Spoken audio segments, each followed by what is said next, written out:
Robotics, automatization, something that we see more and more of in the 21st century.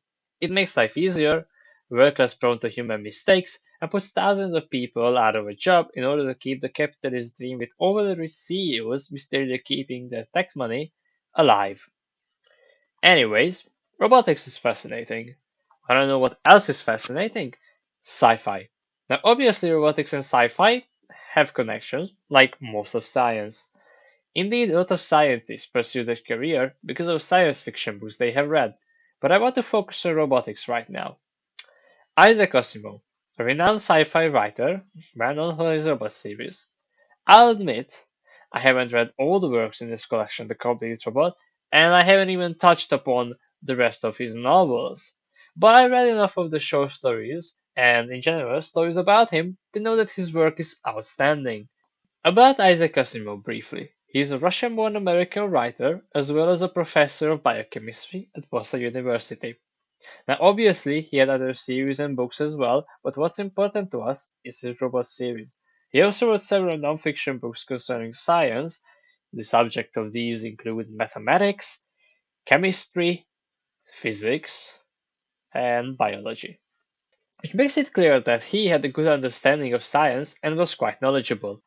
Isaac Asimov is not only responsible for great stories about robots, but his three laws of robotics was considered an important contribution to science and have been useful when considering the creation of modern AI.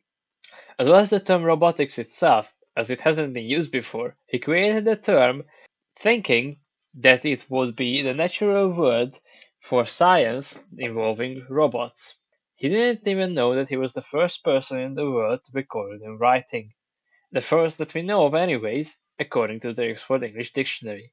He first started writing his robot stories around the 1950s, which includes 4 books, while his robot short story collections number 5 books. He has also predicted that by 2014 we will have robots to some capacity, even if they aren't very good. Funny side note that he got his degree in Boston, albeit in robotics or engineering, and the very prolific Boston Dynamics, which works with robots, is also in Boston. Just thought that was an interesting note, even if not very important. His writings had other real-world influences. For example, he wrote in the introduction of his collection, The Complete Robot, and I quote, "The most important single source is a firm called Unimation Incorporated of Danbury, Connecticut.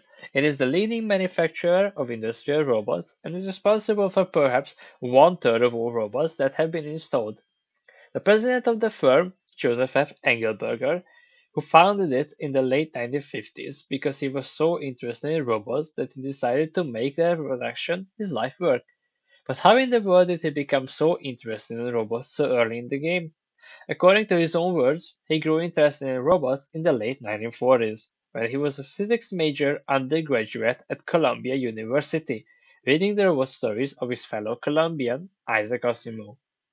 Honda's robots, called Asimo, was also named after Asimov himself, to honor him for all his work concerning robots, although the work on this series of robots has been discontinued unfortunately.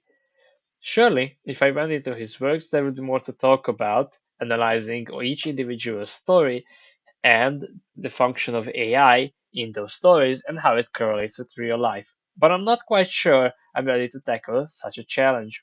Maybe someday. This is more of a general overview of assembly and robotics, and I hope I piqued the interest of at least one person to read his works, even if it is not his works about robotics, but maybe his other series or books. Even then, all this work would be worth the effort if at least one person was interested in reading his works.